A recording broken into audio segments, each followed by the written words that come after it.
A few weeks ago, I did a video on Divergent. It did surprisingly well. I was not actually expecting people to have that much interest in that. My big takeaway from the video was that I was surprised that the book itself had reached the popularity that it did. I just didn't end up enjoying it that much, mostly because I felt like the writing was really choppy and the actual flow of the writing was just not my favorite thing in the world. And so I actually ended up really enjoying the movie, which was confusing to me because most of what I'd heard about the series was that fans loved the books, hated the movies. In fact, I talked a bunch in that video about the history of young adult book to movie franchises, and the failure of the Divergent movie is largely seen as part of the downfall of this genre in general. Although a few people corrected me in the comments, I guess there were a few book to movie adaptations that came out after that, I just didn't remember them. But it's well known that the fan base of the books was not really a big fan of the movies at all, and the third movie actually flopped at the box office, which means it grossed $160 million.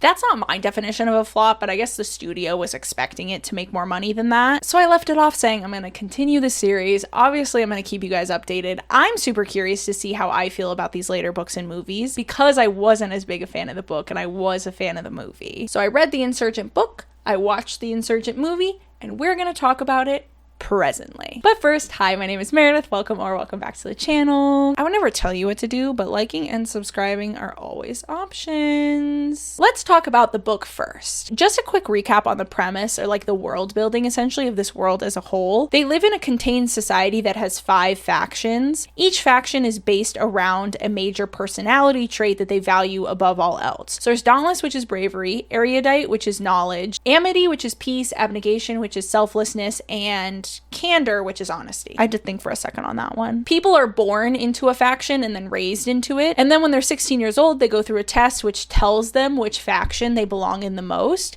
But they don't have to choose that faction if they don't want to. They get their own choice and they choose whatever faction they want on choosing day. But once you choose the faction, you're stuck. You can't go back to your old faction. And if you don't fit into that new faction, then you end up factionless, which is this like in-universe word for homelessness, essentially. In the last book we watched as our main character, Triss, switched from Abnegation to Dauntless on choosing day, went through the entire Dauntless training, got initiated. Most of the book was about that. And then at the end, there's this plot twist that the Erudite faction was planning an overthrow of the government and attacked the Abnegation faction by injecting all of the Dauntless people with the simulation and mind controlling them like zombies and making them go kill everybody in Abnegation. Triss and Tobias were both immune to the serum because they are both something called Divergent, which means that they genuinely belong in multiple factions and they don't really have one true faction to which they belong. So they helped stop the attack and shut down the simulation and then escaped to Amity. And both Triss's parents died over the course of them ending the simulation and rescuing everybody. So that's the end of the last book. So this book opens with Triss, Tobias, Marcus, Caleb, and Peter all escaping to Amity together. Or I guess the last book ended with that and this book starts with them there. Just a reminder, Marcus is Tobias's abusive father, Caleb is Triss's brother, and Peter is a psychopath that was in Dauntless with them, had originally betrayed them but agreed to help with the rebellion as long as they took him with them when they escaped. Triss is sneaking around at one point and hears Marcus and the leader of the Amity group, Joanna, or Johanna, I'm not entirely sure. I would pronounce this Joanna. I think they said Joanna in the movie. Don't quote me on it being pronounced Joanna. Moving forward. She overhears the leader of Amity and Marcus, who used to be the leader of Abnegation, talking about how the other Abnegation leaders died to protect some sort of super secret information. And then a group of Erudite and Dauntless people arrive to try and arrest the group. They know they're there somehow, or they're just looking for them, trying to find them. Triss, Tobias, Caleb, and a girl named Susan, who grew up with them in Abnegation, all escape together, but Marcus and Peter both get caught, and they think they're actually killed, but I'll tell you right now, they just got caught, neither of them are dead. They jump on a train, but they run into a big group of factionless that are about to kill them until Tobias says his name. He's like, I'm Tobias Eaton, and they're like, okay. They take him back to the factionless group, because I guess there's somebody in the factionless sector that has been looking for Tobias Eaton, and that somebody is Tobias's mother. We thought she was dead! Tobias's mother faked her own death when Tobias was 6 years old in order to escape his abusive father. Now, apparently she reached out to Tobias about a year earlier, explained that she was alive and that she had faked her death, and tried to reconcile things with him, and he was, as you can imagine, pretty upset. Yeah, he was a upset about the fact that she left him with the abusive father and just escaped on her own. So we do not exactly watch like a happy reunion. And at some point, the mom's name is Evelyn, and at some point she suggests to Tobias that he becomes important within like the Dauntless faction so that they can join forces and fight back against Erudite. And he's like, I don't know. I don't really trust you, but like that might be a good thing. So like, I don't know. I'll think about it. Caleb and Susan go back to Abnegation, and you can pretty much forget they exist until the end of the book. Actually, you can completely forget about Susan. She's never coming back, at least as far as I'm aware, but Caleb will need at the end, but put him aside for now. Triss and Tobias go to Candor because they're told that that's where the rest of the Dauntless people are. Basically, after the attack, Dauntless split in half, and half of them were on Erudite's side and half of them were on Candor's side, and the half that were on Candor's side, or I guess not on Candor's side, they're just like not with Erudite to rebel, so they end up hiding at the Candor faction. Tobias and Triss are both then put under a truth serum in order to prove their innocence in the attacks, because there's videos of both of them killing people on the day of the attacks, and there's video of Tobias like operating the control room and things like that. So they both go under a truth serum in order to show their innocence. Tobias confesses a whole host of things, but the most important are he confesses why he left Abnegation, which is because his father was abusive, which is something he never admitted publicly. We, the reader, knew that because of Triss, but he'd never spoken about it publicly. He also admits that he thought about leaving Dauntless and becoming factionless, but the reason that he didn't was because he fell in love with Triss, and he didn't want to leave her behind. Triss, under the influence of the truth serum, confesses that she was the one that killed Will. If you remember, Will and Christina were in a relationship in the last book, and Christina is one of her friends. Christina is one of the people hiding amongst the Candor, so she watches Triss confess this and is very upset with her in the moment. Now, Triss is really clear that Will tried to kill her and that Will was under the influence of the serum at the time and he was trying to kill her, and there was no reasoning with him and that she had no other choice. Like, still, it's hard. Like, if you know they were the one that pulled the trigger to kill your loved one, it's hard, right? So Christina's still upset about this, and Triss is pretty upset, and Tobias is upset that Triss didn't tell him that. Trust me when I tell you we will get into all this. I have thoughts and feelings about Tobias and Triss in this book, but Tobias is basically just like, why didn't you tell me that you killed Will? And Triss is like, well, why didn't you tell me? Your mom was alive. We're both keeping secrets. And Tobias was like, well, I didn't think that was relevant. And Triss was like, well, I didn't think the fact that I killed Will was relevant. And they get into like a whole fight about it, and it's really hard to read. Then later that same evening, some Dauntless and Erudite people, the group that's like rebelling against the faction system and trying to like overthrow the government, they show up and shoot everybody full of these serums that of course don't work on Triss or Tobias because they are Divergent. Eric then reveals that they need to bring 2 Divergents with them back to the Erudite headquarters and that they're just going to kill everybody else. And then he does kill one of the other Divergents in the room. And then Triss is able to stab him in the neck with a knife. And he does not actually die from this somehow, but he's wounded enough and it's distracting. And then Tobias and a bunch of other people run in, save the day, and they chase away all of the rebels. And then they end up voting on new Dauntless leaders, who are Tobias, Tori, and a third person that literally never comes up again. I didn't even write down their name. You don't need to know who they are. They don't matter. But Tobias and Tori from the last book are the 2 other Dauntless leaders, and they're the ones that really matter to us, the reader. And they end up voting to execute Eric, and then they do. So Eric's dead, which is nice because he's kind of a jerk character, so we like that he's dead. Then they find out that the leader of Candor is planning on meeting with Janine, who's the leader of Erudite and the brains behind their whole rebellion. Triss and her merry band of renegades decide to eavesdrop on this conversation, and someone they're with named Lynn shoots and kills Max, who was the person who actually ended up meeting with the leader of Candor, and then someone else that they're with named Shauna gets shot in the back and ends up paralyzed. Then they go back to the Dauntless headquarters. They originally didn't go back there because there were a bunch of security cameras, but they end up deciding to shoot all the security cameras with paintball guns. And then while they're there, Triss and Tobias are still fighting a ton in this time, but then the Erudite used the serum that they injected everybody with to mind control 3 different people within the Dauntless group and try to get all 3 of them to jump off a roof, and they're able to save 2 of them, but not all 3. And right before they all jumped, they all said that if one Divergent shows up to the Erudite headquarters for testing, that all of this will stop. So they're just trying to like weed out the Divergents basically and get at least one of them to show up to the headquarters for testing. So Triss is is immediately like, oh, I can turn myself in. My life doesn't matter at all. She's dealing with a lot of self-loathing. We will talk about it. Don't worry. Tobias has picked up on the fact that she's exhibiting a lot of self-destructive behaviors at this point in time and says to her, like, please don't leave. Please, like, promise me you're not going to leave. And she lies to him and is like, yeah, I'm not going to leave. But she knows the whole time that she's going to leave in the middle of the night. And then in the middle of the night, she gets up, she gets dressed, and she just walks right up to the Erudite headquarters. And she's like, hey, run all the tests you want and then kill me. I don't care about my life anymore. I don't matter, and I'm happy to save other people.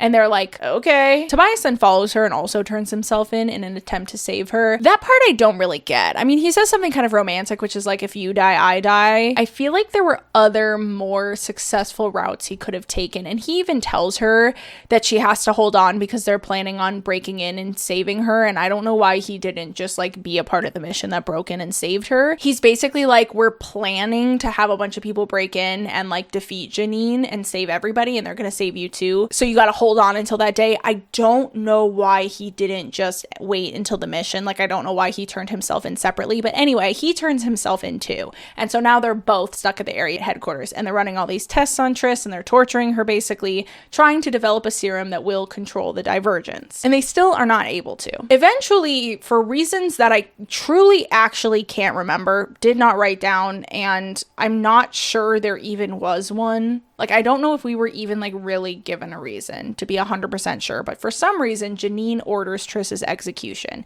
She says, we can run all the rest of the tests we need to on Tobias. We don't need Triss alive anymore, so let's just kill her. Again, I don't remember why, and I'm telling you from the bottom of my heart, I don't think there actually is a reason, but whatever. But Peter, remember Peter? I forgot to mention that when they got captured, he was like, I'm faithful to Erudite. Take me back, take me back. And they're like, okay. So he feels like he owes Triss because she saved his life at one point. So he swaps the lethal dose with a paralytic that makes it look like she's dead when she's not. And then he also frees Tobias, and all three of them run off to Abnegation, where everybody else is hiding at this point in time. I don't know why they're not still at the Dauntless headquarters. Then Triss meets with Marcus and confronts him again about the secret that he was talking to the leader of the Amity group at the beginning of the book about. And Marcus is like, you just have to see it for yourself. You're not going to believe me if you don't see it with your own two eyes. But the Dauntless and the Factionless have joined forces at this point, and Marcus is like, if the Factionless find it, they will destroy it. So we got to make sure they don't find it. We got to find it first.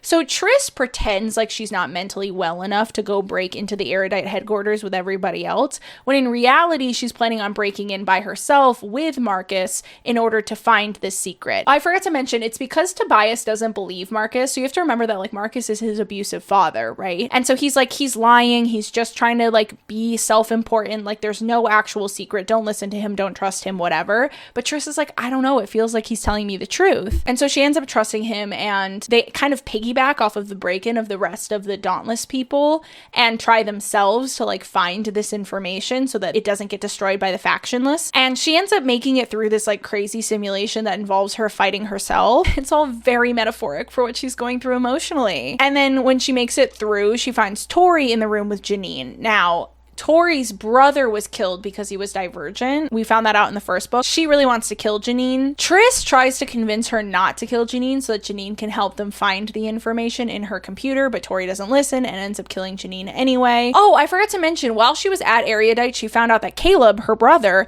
was a traitor. He was working with Erudite the whole time. He'd always been on Erudite's side, even at the beginning when he claimed that he left because he found out what they were doing. He's been a spy this whole entire time. So anyway, I just had to mention that because that was a crazy plot twist, and I'm sure that will come up in book 3 because we never really resolved what happened to him. Anyway, Tobias ends up walking in and finding out that Triss was, like, sneaking around with his dad trying to figure out what this information is, and he feels really betrayed. And she basically says to him, you're always talking about how perceptive I am and how much I should trust my own instincts, and then you don't trust my instincts, and you didn't trust that I knew that your dad was telling you the truth, but I know that there's a secret on there that we need. I know it's true. And Tobias is like, whatever, you're a traitor. And so she thinks she's lost everything. She thinks not even Tobias trusts her anymore. And they're all down in the lobby. And Evelyn, the leader of the Factionless, who's also Tobias's mom, comes out and is like, surprise! We're double-crossing you guys. Thank you so much for helping us take over, but we're actually taking over the Factionless, and Dauntless are not really going to have a say in the new government because you guys were really rude to us and you never wanted to give us anything, and you were always fighting with Abnegation on doing charity towards us. We don't really want want to share the leadership with you. So you're just going to have to answer to us, unfortunately. And then Tobias is like, surprise, I actually did trust Triss and I got the information off of the computer.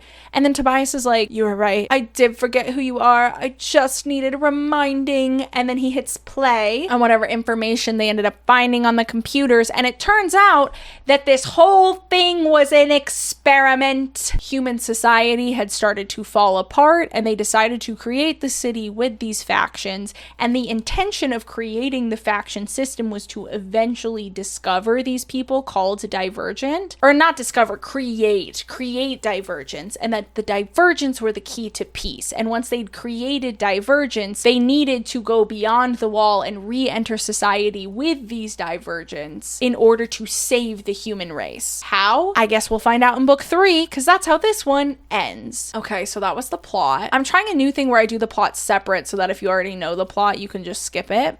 Let me know if you guys like it better that way or the other way around. Let's get into my thoughts. This book pissed me off so much. First of all, writing, no better. No better. It's just as choppy, just as repetitive, just as lacking of any kind of like prose or really any description. I mean, there is description, but the description is like the table was red, the shirt was red, the tree was green. I'm so glad I know what color everything is. What's like the ambiance? What's the vibe? Is there a metaphor you could use? So all of my criticisms from the first video I made on the writing are true for this one. I don't want to beat a dead horse. I'm not going to get back into it. I just don't think I like Veronica Roth's writing style. I just don't think it's for me. On top of that, the plot summary does not even remotely do this book justice in just how much plot happened and how much like fighting and violence. There was no downtime. No downtime whatsoever. No bonding between the characters, no chilling out, no relaxing, no processing anything that's happening to them.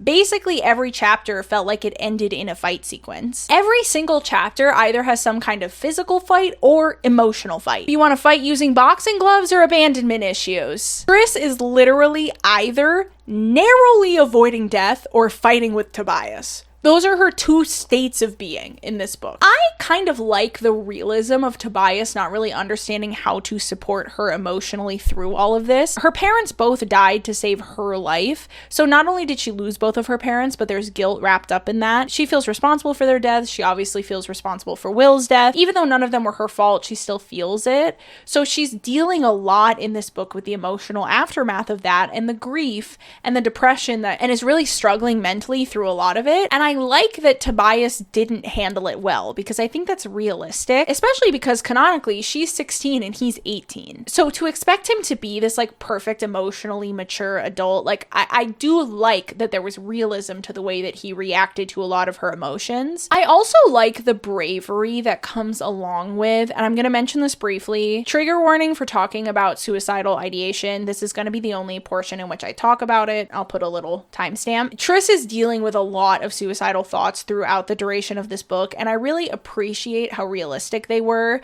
Most of her thoughts are not overtly about dying. That's a common misconception about suicidal thoughts and suicidal ideation, is that it is a direct wish to die. A lot of Triss's internal monologue is actually very accurate to how this thought process would look, which I think is a great thing for teenagers to read, because understanding that those thoughts are suicidal ideation, on top of showing that sometimes those feelings lead to self-destructive behavior as opposed to an overt attempt on one's life. I do really like the mental health representation in this. I think it's accurate. I think it's good. I think it's a good thing for teenagers to be reading. I think it's good for them to be learning that this would be considered suicidal ideation. I think it's good for them to be learning that sometimes that leads to more self-destructive behaviors as opposed to an overt attempt on your life. And I like that we watched Triss actually process her feelings as opposed to just snapping out of it. Like, I really liked that she had a real emotional journey towards forgiving herself. But that, combined with Tobias not being the best at emotionally supporting her, combined with the fact that she's fighting for her life at every turn, and I mean that literally, I just wanted this poor bitch to catch a break. Like, I really, at so many points in this book, I was like, God, can she just like sit under a tree or something? Like, she literally just needs like a second. And even when she gets those moments, like, she gets them in the narrative, but we, the reader, don't get them. So we'll get told that she was kind of sitting somewhere for a while, or especially when she was in in the erudite holding cells, she was there for like many, many days. And she had a lot of downtime while she was there, but we did not really watch any of that downtime. We were just told the downtime happened, and then we were brought back when some action was happening, right? She did have some time to breathe. But the reader didn't get that, and there was a point where it got really exhausting. I'm already fighting through the writing, and then literally every single chapter is just like thing after thing after bad thing after bad thing. I don't think she needed to make Triss any mentally better. Like I said, I really appreciate showing Triss's grief and showing what she's going through, and I appreciate the realism of Tobias not knowing how to handle it. I just wish that we, the reader, got a little bit more time to breathe through the narrative. So I'm not saying I wanted any character changes. I just feel like it would have made for an easier reading experience if we, the reader, had gotten to see some of the downtime that Triss had instead of just being told that it happened. A lot of the dialogue is really unrealistic, including Triss's internal monologue. Okay, are you guys ready for this? This is Triss's internal monologue. I know that I am bird-like, made narrow and small, as if for taking flight, built straight-waisted and fragile. But when he touches me like he can't bear to take his hand away, I don't wish I was any different. The as if for taking flight in the middle of that sentence sent me when I read this. Whose internal monologue sounds like that? It just made me laugh, man. I don't know. I don't know if this line is actually that bad or if I'm just being picky, but it just made me laugh so hard. You know, I'm bird-like, narrow and small, as if for taking flight. And that's how a 16-year-old girl thinks. She's so realistic with the like emotions these characters would go through, but then their actual internal dialogue and the words that they're saying to each other just don't feel real at all. So it's this real like whiplash experience, because there were moments where I was like, wow, this is really realistic. This is really awesome. I love that we're seeing this. And the conversation itself is very just trite and on the nose and not worded in ways that people would like phrase sentences usually. And so it ends up being weird. And the plot is just insane. Like too much happens. In my opinion, we had too much plot here. They attack, then someone else attacks, and they invade, then somebody else invades, and everybody's shooting each other, and she's fighting with Tobias, and then they gotta run here, and they gotta run there, and it's not safe here anymore, and now I'm kidnapped, and So all in all, the book got a 2 out of 5 for me. Pretty much the only things I liked about it were the realistic nature of a lot of the characters' headspaces. Their headspaces were realistic, and their actions were often realistic as a result, but the dialogue wasn't really realistic. The writing was super choppy, and there was just way too much packed in there. Did not really enjoy this one, friends. I'm sorry. I would have given it a 1, but that felt really mean. And also, I do think it's possible to write a worse book than this. I did have at least one thing I liked about it, so I gave it a 2. Now let's move on to the movie. I'm not going to recap the whole entire movie plot the way I did the book plot. I'm just going to amend one thing, because they basically made one giant change to the movie plot that led to a bunch of smaller changes, but it didn't actually end up impacting as much as you'd think. So remember when I said that this all started because Janine and the erudite attacked everybody? And in the book, there's like all these like scattered reasonings behind why everybody's doing everything that they're doing. And in the end, they end up finding out that there was this message, but really Triss and Marcus were the only ones that knew it existed. And Marcus was the only one who knew what it said. And the message had to do with them going beyond the wall and bringing peace to humanity with these divergents they were talking about. Well, this whole movie essentially centers around there being a box that the erudite found hidden in the abnegation camp that Janine is trying to open. So they changed essentially all of everybody's motivations, and all of it kind of centers around this box. But otherwise, the plot actually executes in a very similar way. It's just that now Janine is trying to open this box, and she wants divergence because you need a divergent to open the box. They need to pass a sim for all 5 factions. So they essentially need to be a divergent that could belong in all of the factions. And so she's hunting for that, and everything that happened and everything I went over in the plot happens because of that. The other main difference is that it actually cuts off. So at the part where Triss and Tobias are at the erudite headquarters, they just kind of cut it off there and make that the end of the movie. So when Peter is trying to break them out, Triss is like, wait, I think I could pass the last sim. I think I could open the box, and I don't think it's what Janine thinks it is, and so I think I should try. And they're like, okay, dude. And so she does, and she manages to open the box, and it shows the message that says says that they need to go outside the wall and bring peace to everybody else. So in the book, Janine knew the whole time that that's what the Divergents were for, and that's why she was hunting them. But in the movie, she doesn't know that. And so she's hunting them because she's trying to open the box, but she doesn't know what the box is going to say any more than anybody else. And Tris ends up being the Divergent that ends up being able to open the box, obviously, because she's our main character. And the other big change is that Evelyn kills Janine at the end of the movie. I don't think Janine dies at the end of the book unless I forgot. Oh wait, yes she does. She got killed by Tori. That was stupid. That was a stupid thing for me to say. Janine got killed by Tori in the book. She got killed by Evelyn in the movie, so that's actually not that big a change. She still dies at the end. Please, I beg of you, don't kill me. I know this is like sacrilege. Okay. I am a reader to my core. And I know that when it comes to book to movie adaptations, it is truly actually blasphemy to say this. And I know that I've said it before about the first one, but I didn't feel as strongly about it as I do now. This movie is significantly better than the book. I enjoyed the movie way more than I enjoyed the book. I thought it was so much better. I'm sorry. I know. I'm mad at myself too, but that truly is how I felt. I thought the movie was better than the book. We'll just end the video here and I'll see myself out. I don't blame you for unsubscribing. I'm sorry. I said in my review of the first book and the first movie that I thought the reason why I liked the movie better than the book was just because I didn't have to deal with the choppy writing. That's why I'm saying it feels worse to say I liked this movie better than the book in this version, because when I said it before, the plot was basically the same and the characters were basically the same. It's just that I didn't have to push through the writing in the first book, so that's why I liked the movie better. But with the second one, I genuinely think that the changes that they made the story better. They didn't change that much. A lot of people complain about like the extent to which they changed it. They didn't change that much. The plot executed in a lot of the same way. There were little nuanced details here and there. The kind of stuff they always change when it's book to movie. That stuff doesn't bother me. I don't care that Tobias killed Eric on his own instead of it being like a dauntless leadership vote, because then they had to waste a scene showing us the vote. It's a wasted scene and we don't need it. So those kinds of changes never bother me. But the big change they made, centering everything about the box, did genuinely make the plotline and the story better, in my opinion. Because there's so much happening in the original plot and everything's scattered and everybody has their different motivations, and there can be fun in that. Sometimes books with really like complex webs that they're weaving of like what everybody's motivations in and whatever they're doing, like that can be really fun, right? And sometimes that can be enjoyable in a book. But in this book, I just felt like every single chapter was hitting you over the head with the plot. It was just like fight, thing happening in this war, and it was so overwhelming. And there was something so mentally relaxing about it being like, here's this box. Everything in the movie is about this box. The plot's going to execute the same way, but now everybody's motivations are based around this box instead of everybody having their own scattered reason for doing whatever they're doing. Now, the reason they would do that in a movie adaptation is because then, if they don't do that, then they have to use up valuable screen time showing you everybody's motivations for what they're doing and setting up all of that stuff. So by having one simple thing, it makes it easier for their exposition setup so they don't have any wasted scenes. But I appreciate it from a viewer perspective because I just felt like it made it easier to consume and more fun to watch.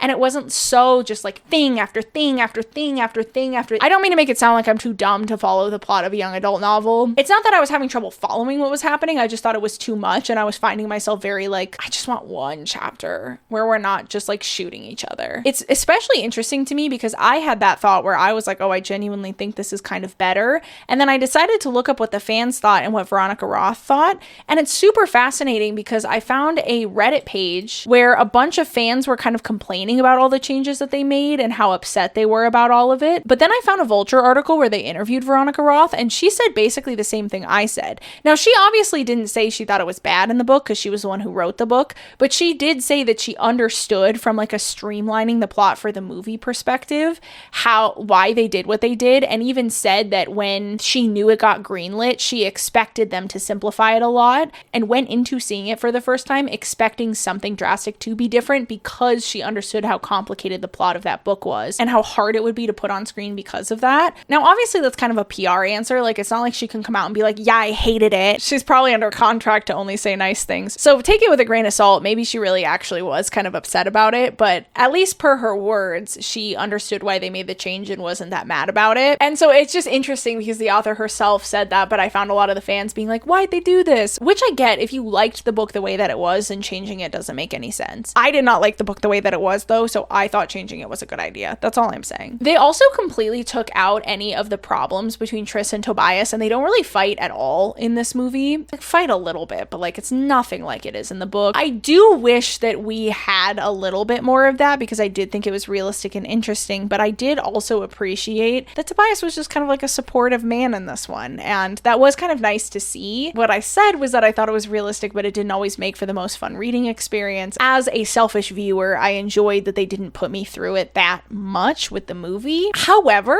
Tobias sort of doesn't have a purpose or personality in this movie outside of being Tris's cheerleader, and I love the fact that we're swapping that around on the men and we're making them the irrelevant love interests now, but he really did like not do really all that much in the movie. Like the character, I mean, he's just there to tell Tris that he loves her and that she should forgive herself and to rescue her when she gets kidnapped and to be hot. And that's all men should be. Really. Also, I don't know if there was an actual difference between the first movie and the second one with Theo James's acting and his approach to the role. In the first movie, both of them felt older than their characters were supposed to be. Like, Tris is supposed to be 16, Tobias is supposed to be 18. Par for the course. They always cast like grown adults to play these characters, right? So for me, looking at them, thinking to myself, well, that doesn't really look like a 16-year-old. I'm not gonna like kick up a whole fuss about it, right? But I actually thought that Shailene Woodley did a really good job playing young in this movie, more so than I think in the first movie.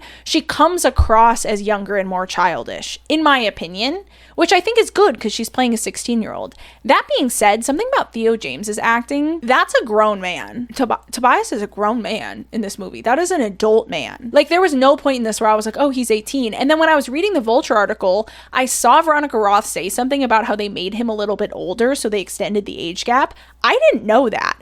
I didn't realize he was supposed to be older in the first movie. He seemed older to me, but I thought that was just like Hollywood doing Hollywood shit, you know, making 16-year-old characters a 24-year-old actor. Like, I didn't think anything of it. But I guess canonically they actually made the character of Tobias older. But again, in the first movie, I thought they both did an okay job at playing at that immaturity. But then in the second movie, Tris very much felt like a child and Tobias very much felt like an adult man. And so there were moments where I was like, this feels weird. To be clear, I don't think anyone did anything wrong here. Canonically, the characters are 16 and 18, at least in the book. I don't know how old Theo James's character is supposed to be in the movie. And in real life, these actors were 23 and 30 when they filmed this movie. So no one did anything wrong. IRL, they're a fine age gap to be kissing each other. And in canon, they're a fine age gap to be kissing each other. But she played the character young and he played the character older. And so it led to me feeling kind of weird about it at points in the movie. It felt like an adult man in a relationship with a child. I could be projecting a little bit though, because he is like the hottest person ever. I truly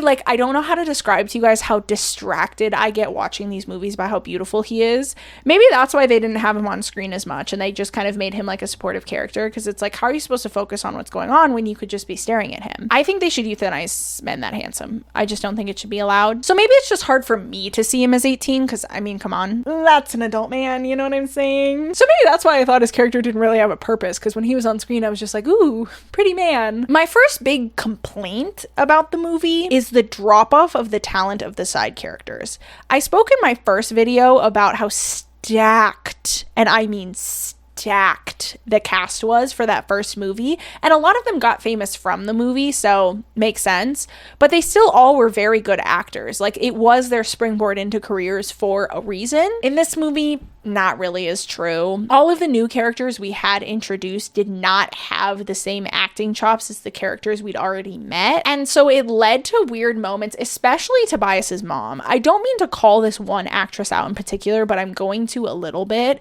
She was very, we'll just say, unemotional in scenes where she maybe should have been a little bit more emotional, and it's weird because Theo James is a really good actor, and so he's putting his all into it, and he's like arguing with her and fighting with her, and it's not that she's like being the calm adult mother like I'm gonna be the grown up here and not fight with you. It's not that energy. It very much feels like the actress was trying to give more energy. She just wasn't. So there were these really weird scenes where it was really obvious that some of these actors were not really up to par with the others because they were just giving wildly different tiers of performances in the same scene. And it made them like look maybe worse than they otherwise would have. Tobias, please reconsider.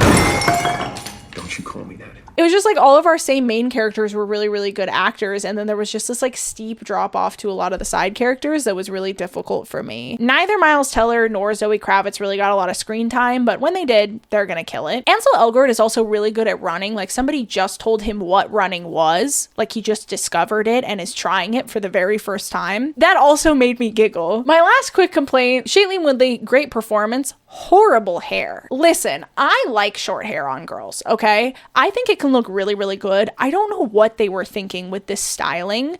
I don't know who thought this looked good on her. I don't even remember this being popular at the time. It's giving, let me speak to your manager. You know what I mean? It's giving, I've been coming here for 10 years and you guys have never had this rule before. And I don't really know why they did that to her. The continuity on it was also awful. Like, I don't know if I'm going to be able to find a clip to insert it to show you guys because it would be such a niche thing to hunt for. But there were scenes where like it would show a close up on her face and then it would cut away and it would cut back and her hair was in a completely different position. It cuts to her and her hair sticking up this way and then it cuts back to her and her hair sticking up that way and then it cuts back to her and it's like down in front of her face. And I'm like, oh my God, don't you have whole entire people with whole pamphlets about how everything looks so that you can make sure the continuity of everything is solid? I wish they had put more effort into making sure it looked the same from shot to shot because that was really jarring at points. But going back to the actual content of the film, my one real like critique for the way they adapted it is they made Triss a lot more calculated. In the book, a lot of her decisions are very brash, very bold, and very just her kind of being reactionary and self-destructive. All of the stuff that I said about like what she's dealing with emotionally leads her to have very self-destructive behaviors in the book,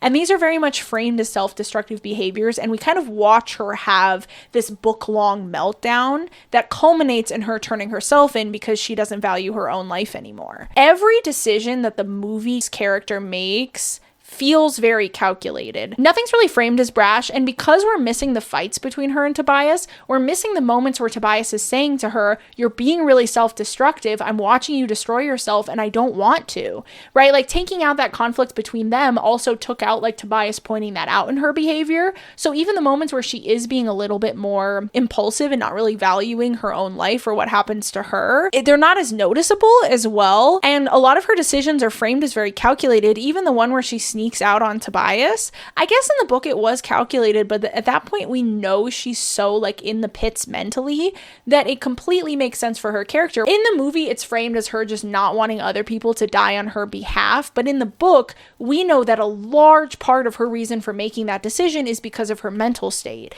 and the self-destructive nature of it and her just kind of general lack of care for her own life. I don't feel like we really got to see a lot of Triss's self-loathing and self-destructiveness the way that we did in the book, and because that was one of my favorite things about the book, I was disappointed it wasn't in the movie. Oh, it also made the part where she like forgave herself at the end of the movie make no sense because they hadn't really set that up. Like her having to forgive herself at the end of the book, well, the ironic part is she didn't even have to forgive herself at the end of the first book. She had to fight herself, and she manages to fight herself and get around herself, and it's all like very metaphoric. In the movie she has to like forgive herself to open the box, and it fell out of nowhere because they didn't really like set that up because she wasn't being as like self-loathing or self-destructive as she was in the book. So I didn't love that. So I am finishing the second video the same way I'm finishing the first, just kind of generally saying that I thought the movie was better. I disagree with the fans. I'm sorry. I thought the movie was better. I wish I felt different, but that is how I feel. However, it was the next movie that didn't gross super well. So I think when I make my next video, I want to dive a little bit more into trying to figure out why, because obviously something happened happened. And based off of my preliminary Googling, while people were disappointed with all of the changes that they made, it didn't seem like the fans were too upset. Like, they didn't like that they made changes, but they still enjoyed the movie, at least based off of my Googling. So I don't think that explains in isolation why movie 3 grossed so low. I don't know if the fan base maybe just got old enough that they weren't like interested in it anymore, or if it's because they split it into 2 parts. And even Veronica Roth herself said in that Vulture interview that she doesn't really feel like it merited 2 parts. Like, she said, I thought it was one full and complete story because I wrote it as one. If I thought it needed to be 2 stories, I would have written 2 books. So she didn't necessarily agree with the choice to split it. Maybe that's why people weren't that interested in it. I don't know. I want to dig into that a little bit more because I am interested as to why people weren't as interested in it. So if you were a fan, comment down below, let me know. Were you excited for movie 3? Did you go see it? And if you weren't excited for it when you had been excited for the other movies, why was that? Because I forgot to mention as well that book 3 had already come out at the time that the movie came out. So if people were upset about the way that the series ended, which I won't spoil, but I do know what happens. If people were upset about that, then that would have affected the second movie too, because that book was already out by the time that the second movie came out. I don't know. What do you guys think? Comment down below and let me know what you think about everything I said. I always love hearing your guys' thoughts. I love you, and I'll see you in the next one. Bye!